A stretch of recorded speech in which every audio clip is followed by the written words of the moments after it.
Sir আমরা কি আসতে পারি? আরে তোদের মুখ এভাবে কালো হয়েছে কেন? আরে স্যার বাইরে যে রোদের তাপ আর গরম আস্তে আস্তে কালো হয়ে গেছি। আচ্ছা ঠিক আছে যা তোদের জায়গায় গিয়ে বল। ঠিক আছে স্যার। আরে আমার তো মনে হচ্ছে তোরা মিথ্যে বলছিস, কারণ এই রোদে তোদের মুখ কালো হওয়ার কথা না। আরে স্যার এটা তো কিছুই না, আজকে আমার মা রোদের তাপে রান্না করেছে। কি? আরে স্যার এটা তো কিছুই না, আজকে আমাদের মুরগি ডিম পারতে পারতে সাথে সাথে বাজে হয়ে গেছে। এই দেখেন আমি টিফিন নিয়ে এসেছি। স্যার আপনার যদি বিশেষ না হয় একবার বাইরে গিয়ে দেখুন। ঠিক আছে আমি এক্ষুনি যাচ্ছি। আরে কোথায় তো তাপ, এই শালারা তো মিথ্যা বলেছে, দাঁড়া দেখাচ্ছি।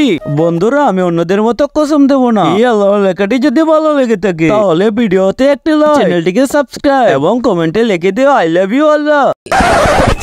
আরে শালা তোরা মিথ্যা বললি কেন? বাইরে তো একটু রোদের তাপ নেই। এই দেখ আমার মুখ কিছুই হয়নি।